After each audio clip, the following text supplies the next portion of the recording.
नमस्कार, मी विजया डोळे आदिनाथ ज्योतिष चॅनलवर आपलं सहर्ष स्वागत करते. आपण आता नक्षत्र पाहतो. मागच्या वेळेला आपले पहिली 3 नक्षत्र झालेली अश्विनी, भरणी आणि कृत्तिका. आता आपण आज त्याच्या पुढची 3 नक्षत्र पाहणार. रोहिणी पहिलं बघूयात आपण. आता रोहिणी हे नक्षत्र किती आहे बरं, त्याचा आकडा काय? आपण जसे राशींचे आकडे धरले तसे ह्याचे पण आकडे हे 4 नंबरचे. रोहिणी नक्षत्र 4 नंबरचं आहे. आता आपण आणि कुठल्या राशीत येतं हे? रोहिणी हे वृषभ राशीत येतं. म्हणजे वृषभ राशी कुठल्या ग्रहाच्या अंडर येते? तर शुक्राच्या, हो की नाही? आणि रोहिणी नक्षत्र हे चंद्राच्या अंडर येतं. मग आता काय झालं बरं? आता शुक्र आणि चंद्र या दोन्ही ग्रहांचे काय म्हणा इफेक्ट्स, परिणाम, गुण, व्यवसाय हे सगळे या दोघांमध्येच विभागलेले असतील. म्हणजे चंद्र आणि शुक्र हे दोन्ही ग्रह याच्यात कार्यरत आहेत. कशात? रोहिणी नक्षत्रात. कारण वृषभ राशीमध्ये रोहिणीची 4ही चरण आहे. म्हणजे पूर्णच्या पूर्ण रोहिणी नक्षत्र वृषभ राशीत आहे. तर आपल्याला आता तुम्ही आणि शुक्र या दोन्ही ग्रहांची माहिती तुम्ही पाहिलेली. आपण ग्रहांच्या माहितीमध्ये शिकलेलं आहे. आता शुक्र म्हणजे काय? शुक्र हा स्त्री ग्रह आहे, ओके. स्त्रीच्या ज्या आवडीनिवडी आहेत ते सगळ्यात शुक्राला भावतात. शुक्र सगळ्या स्त्रियांच्या संदर्भातले व्यवसाय, स्त्रिया संदर्भाचे स्वभाव, आवडी निवडी, दाग दागिने, कपडे, वस्त्र हे सगळ्यावर शुक्राचं आधिपत्य आहे, हो की नाही? आणि कला, शुक्र म्हणजे कला, हे सगळं ह्या राशीत आपल्याला बघायला मिळणार. ह्या नक्षत्रात, राशीत नाही नक्षत्रात बघायला मिळणार. आणि हे रोहिणी नक्षत्र कुणाच्या अंडर आलं? वृषभ राशी. आणि रोहिणीचा कोण आहे बरं? तर चंद्र आहे. नक्षत्राचा स्वामी कोण आहे? चंद्र आहे. मग हा चंद्र, आता चंद्राची माहिती आपल्याला माहित आहे, ओके नाही? चंद्र कशावर कार्य करतो? मनावर कार्य करतो चंद्र. पातळ पदार्थावर कार्य करतो, ओके नाही? मुख्य म्हणजे द्रव्य पदार्थ, नंतर मन, माता, नंतर प्रेम. तसं प्रेम असतं, वात्सल्यपूर्वक प्रेम असतं, मातेचं असतं तसं असतं. आणि चंद्र हा मातेचा कार्यशील, ओके नाही? त्यामुळे या रोहिणी नक्षत्रात काय बघायला मिळणार? शुक्र आणि चंद्र यांचे सगळे गुणधर्म बघायला मिळणार, व्यवसाय बघायला मिळणार, त्यांच्याच संदर्भात आजार, सगळं काही त्यांचंच मिळणार. आता आपण रोहिणी नक्षत्र म्हणजे चंद्र तुम्हाला कळला, शुक्र कळला. चंद्र पण स्त्रीग्रहच आहे बरं का. चंद्र आणि शुक्र दोन्ही स्त्रीग्रह आहे. म्हणजे त्याचे गुणधर्म आपल्याला मिळणार. चंद्राचे कुठले गुणधर्म असतात सांगा बरं? चंद्र चंचल पण मानसिकता. चंद्र कसा आहे त्याच्यावर आहे. चंद्र जर चांगला असेल तर मानसिकता चांगली असते. नंतर सगळे व्यवसाय, सगळ्या ह्याच्या द्रव पदार्थावर कार्य करतं ते चंद्र. रोहिणी नक्षत्र म्हणजे चंद्राचं नक्षत्र. आता आपण काय करूयात, हा तक्ता लावते मी पुढचा. रोहिणी नक्षत्राच्या संदर्भात इतर माहिती बघूयात आपण आता पहिली 3 नक्षत्र कशी पाहिली तेच पाहिलं नाही. कुठल्या राशीत आहे ते नक्षत्र, त्याचा स्वामी कोण आहे, त्याचे सगळे फळं देणार, फलादेश त्याचेच असणार. तसंच नक्षत्राचा स्वामी कोण आहे त्याचे पण फळ देणार. मग आता इथे कसं शुक्र आणि चंद्र याचे फळं, फलादेश आपल्याला मिळणार. आता आपण चार्टमध्ये बघूया. चार्ट आपण रोहिणी नक्षत्राची माहिती बघूया. आता बघा, रोहिणी नक्षत्र कुठल्या राशीत आले? तर वृषभ आहे. वृषभ राशीमध्ये 4 चरण आलेत. एका नक्षत्राचे चरण किती असतात? 4. ते 4च्या 4 चरण वृषभ राशीत आलेत. कुठल्याही राशीत दुसऱ्या विभागलेले नाहीत. रोहिणी हे नक्षत्र वृषभ ह्या शुक्राच्या राशीत येते. तसेच हे नक्षत्र चंद्र या ग्रहाच्या अधिपत्याखाली आहे. त्यामुळे शुक्र व चंद्र या दोन्ही ग्रहांचे गुणधर्म यात सापडतील. आता शरीराचे अवयव, कोणत्या अवयवांवर रोहिणीचा हे बघा पगड आहे? चेहरा, तोंड, जीभ, दात, स्वरयंत्र, घसा, गळा आणि मान, मेंदू, कडा आणि टॉन्सिल्स या सगळ्या अवयवांवर रोहिणीचा अंमल आहे. आता स्वभाव आनंदी, हसतमुख, बुद्धी स्थिर, आकर्षक व मोहकपणा, भावना प्रधान, सुस्वभावी, रसिक, प्रेमळ, मातृत्व, नंतर सालस, दयाळू, परोपकारी, विद्वान, चतुर, लोकप्रिय, विलासी, हुकूम सोडणारा, भिंगलिंगी आकर्षण, कला, सिनेमा याची आवड, सुख आणि विजय मिळवून देणारे हे नक्षत्र आहे. सर्व प्रकारचे ऐहिक सुख. आता ऐहिक सुख कुणाच्या अंडरनं? शुक्र, हो की नाही? आणि आकर्षकपणा हे सगळं शुक्राची लक्षण आली. स्वभाव रसिक, प्रेमळ, मातृत्व हे चंद्राचं लक्षण आलं. आता कार्यक्षेत्र कुठल्या कुठल्या याच्यात ते सापडतात ही लोक? हॉटेल, बेकरी, लॉज, विश्रामगृहे, नंतर राजकारणी, जज, अलंकार, मोत्यांचे दागिने. मोतीवर हे आहे ना, मोती हे कोणाचं आहे? चंद्राचे. त्यामुळे मोत्यांचे दागिने, पांढऱ्या व चांदीच्या वस्तू, सुगंधी पदार्थ याचे व्यापारी, काच, सूत, बागायती फळे, फुले, शीतपेये, दुग्धजन्य पदार्थ, गोड पदार्थ, साखर, ऊस, नट नटी, विवाहास मध्यस्थ, पौरोहित्य, कमी श्रम व जास्त मोबदला देणारे नक्षत्र आहे. बघा सगळे शुक्र आणि चंद्राचे गुणधर्म सापडतात बघा. आता आजार, रोग सौम्य. बघा रोग कसे सौम्य असतात? गळा, घसा, घटसर्प, सर्दी, पडसे, कफ, खोकला, पित्त विकार, थंडी, ताप, मधुमेह, छातीचे दुखणे, नंतर स्तनाचा विकार, गर्भाशयाचा विकार, पायात व पावलात वेदना व सूज हे आजार. हे सुद्धा शुक्र आणि याच्या संदर्भातच आहे बघा.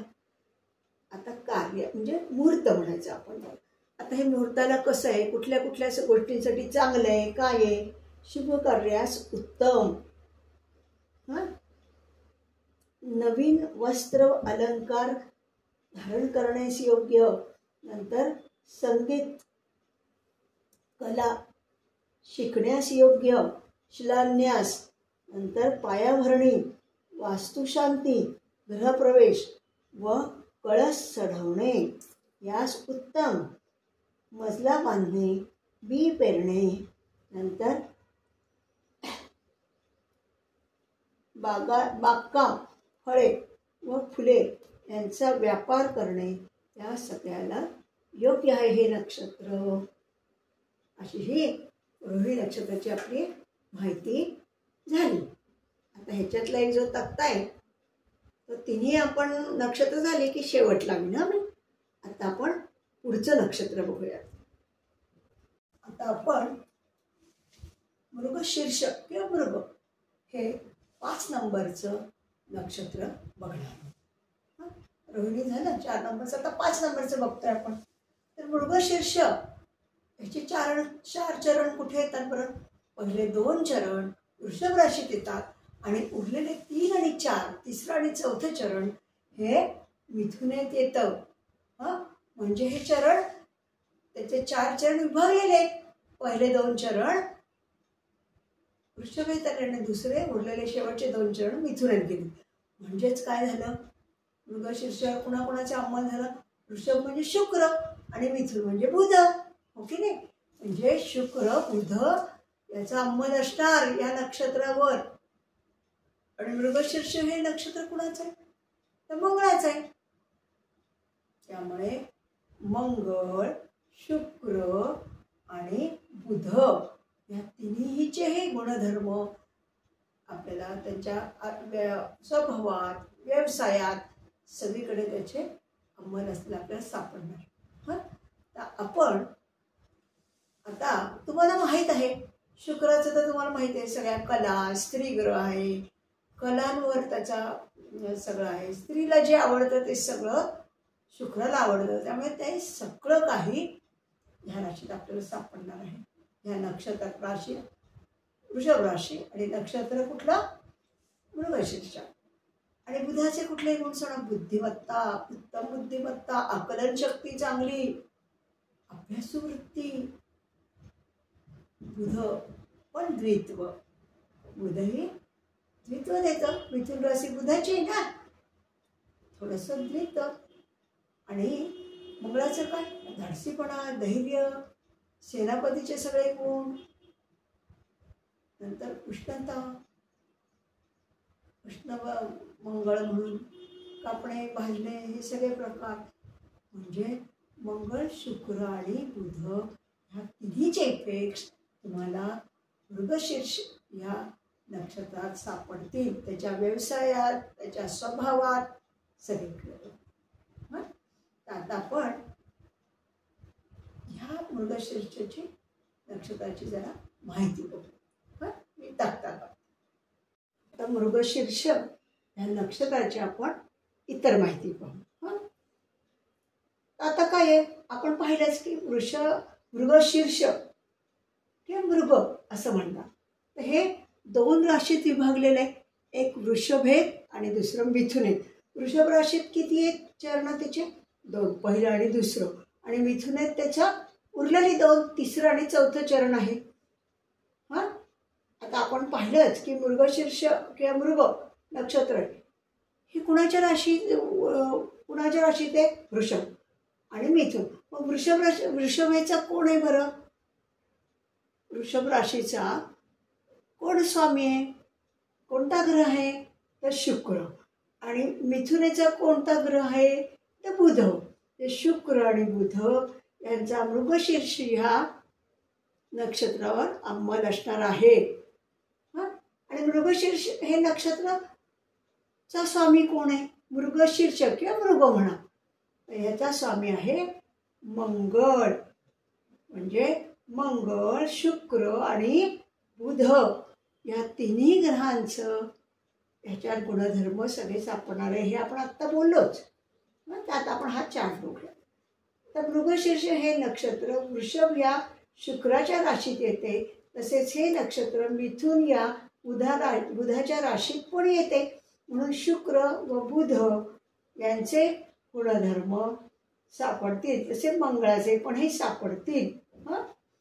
आता शरीराचे अवयव, स्वरयंत्र, घसा, गळा, कंठ, टॉन्सिल्स, कान, बाहू आणि खांदे ह्या अवयवांवर मृगशीर्षचा अंमल असेल. आता स्वभाव, विचारांती, निर्णयवृत्ती, स्मरणशक्ती चांगली, व्यवहार कुशल, प्रतिभावंत, न्यायी, चतुर, परोपकारी, संतुष्ट, उत्साही, अभ्यासू, कलेत पारंगत, नेतृत्व गुण, सुशील व व्यसनाकडे न झुकणारे, उत्तम वक्ता, स्वार्थी, भांडखोर, चंचल, जुगाराची आवड.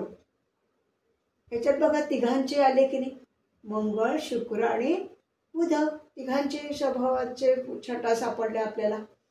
आता कार्यक्षेत्र, सेवाभावी नक्षत्र, स्थावर जमीन, इस्टेट एजंट, यंत्रसामुग्री, मशिनरी, तार व टेलिफोन खाते, रेल्वे, दळणवळण विभाग, कामगार वर्ग, वास्तुविशारद, पेंटर, चित्रकार, प्रोफेसर, प्रेस संपादक, बँकेतील वर्ग, हिशोबनीस, प्रकाशक, छपाई काम करणारे, नंतर एजंट, डेकोरेटर, संगीत, वाद्ये, दलाल, पशुवैद्य, पशुपालन, नंतर स्टेशनरी आणि मिठाई, चांदी, हिरे, माणिक यांचे दागिने, यांचे किरकोळ व्यापारी, म्हणजे बघा दागिने म्हणजे शुक्राला, हो की नाही. नंतर डेकोरेशन वगैरे सुद्धा काय आलं, शुक्राला. संपादक, प्रेस, बँकेतील वर्ग, हिशोबनीस हे बुधाच्या अंडर आलं, हो की नाही. म्हणजे मिथुनाचं आलं बघा, आलं का लक्षात. हे असं सगळं नंतर ह्या सगळ्याचा त्याच्यावर इफेक्ट झालेला आहे. आता आजार, जीवनशक्ती कमी, दीर्घ मुदतीचे आजार, साथीजन्य रोग, थंडी, ताप, शीतविकार, सर्दी, कफ, खोकला, दमा, क्षय, भोवळ, रक्तदाब, गालगुंड, थायरॉइड ग्रंथी यांची वाढ, घसा व गळा यांचे आजार, शुक्र आहे ना, घसा गळा सगळ्यावर शुक्र, घटसर्प, नंतर कापणे, जखमा, नाकातून रक्त येणे, हे सगळं मंगळाच्या अंडर. पक्षाघात, गळवे, मानसिक चिंता, हे चंद्र, चंद्राच्या याच्यात येतं मानसिकता. पण हे पण आहे मिथुन, मानसिकता म्हणजे मिथुन रास ना बुद्धीची, त्याला पण आलं मानसिक चिंता. मूत्राशय, मूत्रावरोध, गुप्त रोग, बद्धकोष्ठता, श्रमाने थकणे, हे सगळे आजार झाले. आता कार्यासाठी कसं आहे, मुहूर्तासाठी कसं आहे नक्षत्र, तर मृदू व मैत्रगणी नक्षत्र, शुभ कार्याला चांगले, विद्या अभ्यास आरंभ, विद्या अभ्यास, कला, वास्तुशांती, कला शिकणे, वस्त्र व अलंकार धारण करणे, अलंकार घडवणे, नंतर प्रेमाला प्रवास करणे, नंतर वाहन खरेदी व गृहप्रवेश, ह्या सगळ्यासाठी हे चांगले आहे मुहूर्ताला. आता आपण आज मृगशीर्ष म्हणजे मृग नक्षत्राची माहिती पाहिली. आता आणखीन एक जो चार्ट तो आपण शेवटला आहे. आता आपण पुढचं नक्षत्र बघूया.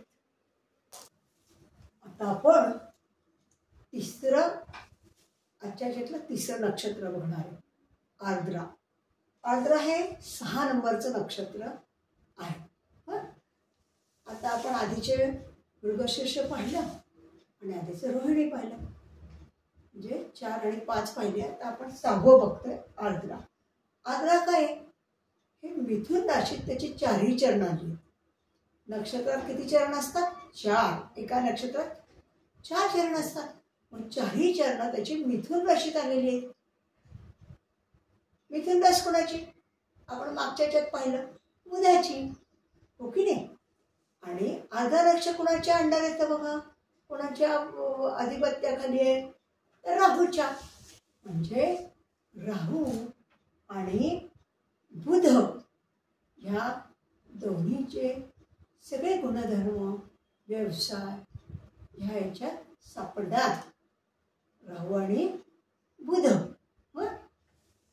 पण 4च्या चरण बुधाच्या राशीत आहे. बुधाची राशी कुठली, मिथुन आणि कन्या, त्यातल्या मिथुन राशीमध्ये आहे. आणि आर्द्रा हे राहूचं नक्षत्र. आता मिथुन म्हणजे बुधाचे कोणते कोणते हे सांगा बरं, तुम्हाला माहित आहे. बुधाचं काय, बुद्धिमान, आकलन शक्ती छान, हुशार, शिक्षणासंदर्भात अतिशय, शिक्षण हे त्यांच्यासाठी संपूर्णतः शिक्षणात अतिशय रस, शिक्षण त्यांच्यासाठी फार चांगला जीव रमतो त्यांचा, असं म्हणलं तरी चालेल. आणि बुधाचं काय काय, थोडं द्वित्व, कुमार आहे. बुध हा कुमार, युवराज, म्हणजे ते सगळे गुणीविराचे ते त्याच्यात सापडणार. नटखटपणा आणि द्वित्व हे तर बुधाचं मेन गुण आहे. द्वित्व म्हणजे विचार करताना किंवा निर्णय घेताना गोंधळ उडणे. हा निर्णय घेऊ का तो निर्णय घेऊ, हो की नाही, हे आपण पाहिलंय बुधाच्या ह्याच्यात. ते सगळं आपल्याला या अर्ध्या नक्षत्रात सापडणार आहे. आणि राहू, राहू काय बरं? राहू म्हणजे फसवा, पापीपणा, खोटं बोलणारा.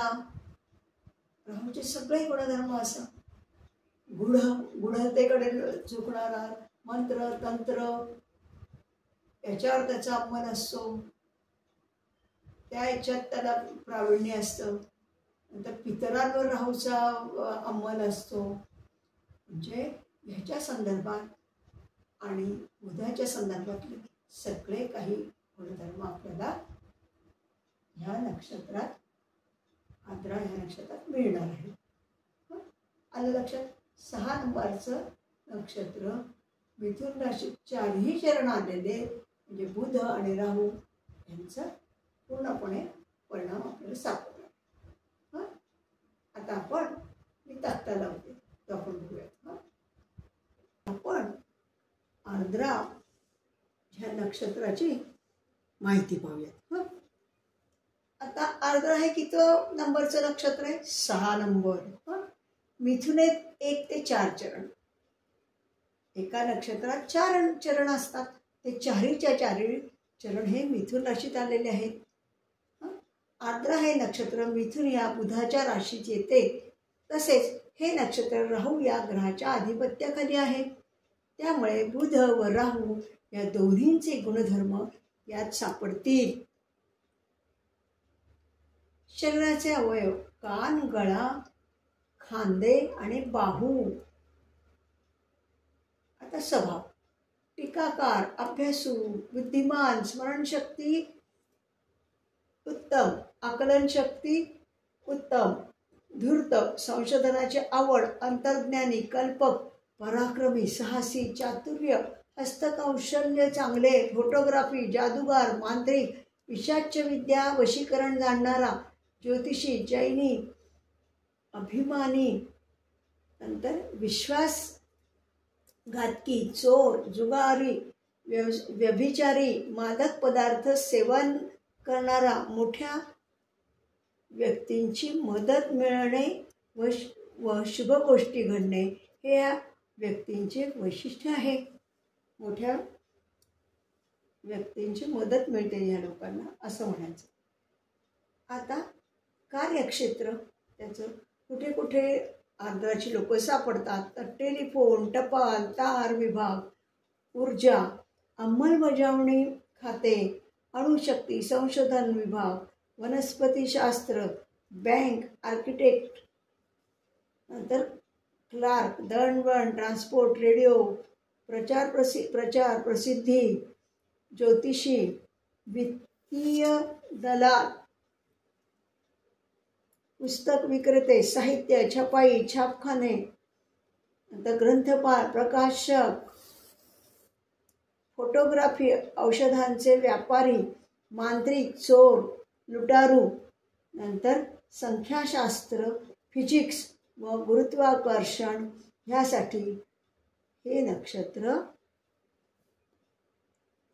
हा नक्षत्र विभाग आहे. असं बघितलं का हे सगळं बुधाचं कसं आलं. आणि ज्या हे काय मांत्रिक, नंतर हे औषधांचे व्यापारी, नंतर हे जे आहे हे सगळं राहू चालले, हो की नाही.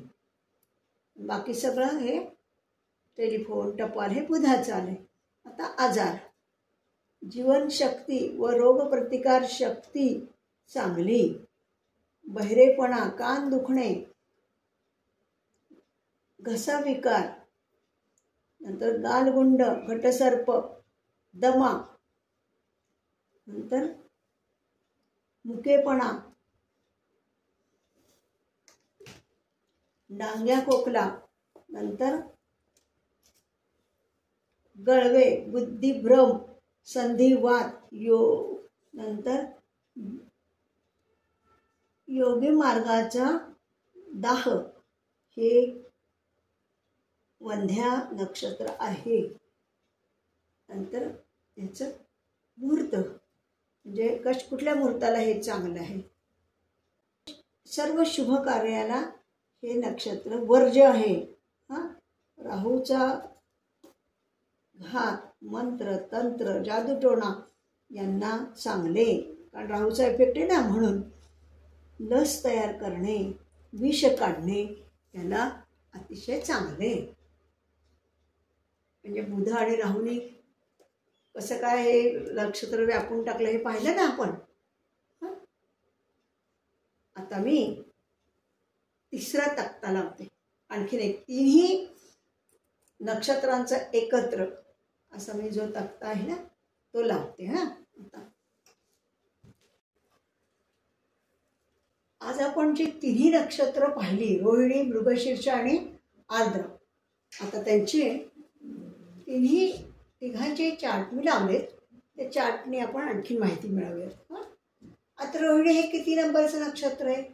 4 नंबरचं. त्याचं नक्षत्र स्वामी कोण? चंद्र.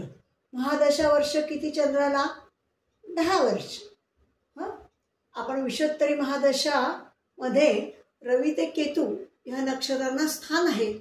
प्रत्येकाला त्यांनी वर्ष वाटून दिलेत हे आपण पाहिलेलंच आहे. तर रोहिणीला 10 वर्ष.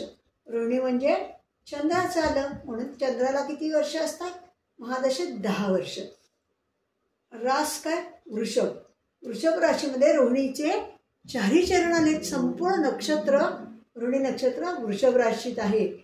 1 ते 4 चरण. अशात राशीत व्याप्ती काय आहे?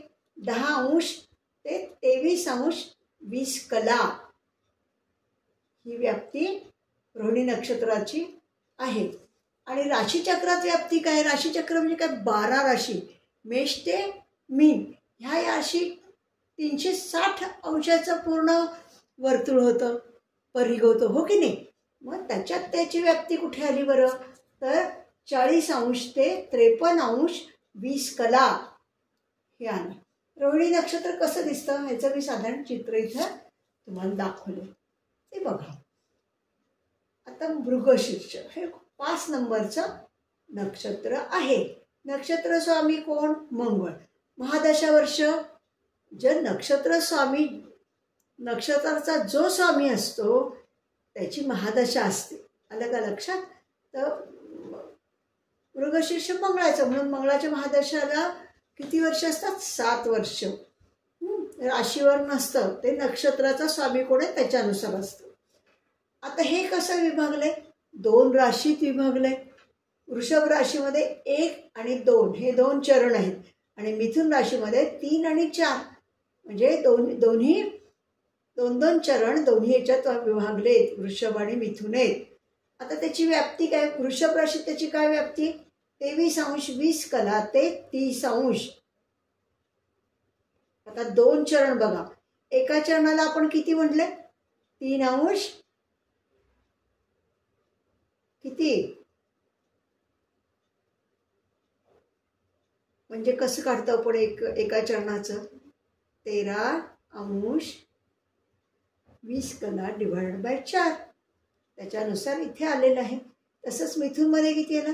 0 अंश ते 6 अंश 40 कला. दोन्हीत त्याची व्याप्ती कुठे आली ते त्यांनी दिलेली. आता राशीचक्रात त्याची व्याप्ती कुठे? वृषभ राशीत मृग नक्षत्राची काय व्याप्ती आहे? तर 53 अंश 20 कला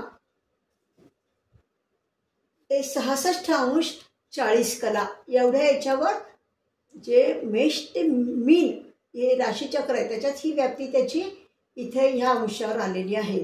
आणि मिथुन राशीत त्याची व्याप्ती काय? 53 अंश 20 कला ते 66 अंश 40 कला. आलं का लक्षात? आता आर्द्रा. आर्द्रा हे 6 नंबरचं नक्षत्र आहे. आता आर्द्राचा स्वामी कोण? राहू. राहूला महादशा वर्ष किती दिली बरं? 18. सगळ्यात जास्त कोणाला? शुक्राला. तशी ह्याला 18 वर्ष आहे. नंतर कोणत्या राशीत आलं हे? आद्राचे चारही चरण मिथुन राशीत आलेले आहेत. म्हणजे 1 ते 4 चरण हे मिथुन राशीत आहेत आद्रा नक्षत्राचे. त्यांची व्याप्ती काय? 6° 40 कला ते 20°. आता मिथुनात 0 पासून 6:40 आलं होतं ना, ते पुढचे त्यांनी बरोबर ते घेतले. 6° 40 कलापासून 20° पर्यंत ही मिथुन राशीमध्ये व्याप्ती झाली राहू आद्राची. आता राशीचक्रात किती व्याप्ती आली सांगा बरं? 66° 40 कला ते 80° 0 कला. हे आद्रा नक्षत्र आपण हे बघितलं किती व्याप्ती आहे, काय आहे. त्याचे हे मी नक्षत्र कशी दिसतात त्याचं थोडंसं मोठं करून हे चित्र लावून तुमच्या डोळ्यासमोर यावं म्हणून हे मी साधारण लावलेले. आजच्या भागामध्ये आपण काय पाहिले? 3 नक्षत्र पाहिले. पहिलं रोहिणी, दुसरं मृगशीर्ष आणि तिसरं आर्द्रा. हे तिन्ही नक्षत्र, त्यांची सगळी माहिती, त्यांचे चार्ट हे आपण सगळं पाहिलेलं आहे. तर आजचा भाग मी इथेच संपवते आणि सगळ्यांचा निरोप घेते. सगळ्यांनी हा नक्षत्राचा भाग तुम्ही पाहिलाच असेल आणि सबस्क्राईब आणि शेअर केला असेल याची मला पूर्ण खात्री आहे. आणि खूप खूप धन्यवाद. आपण लवकरच पुढच्या भागासाठी भेटूया.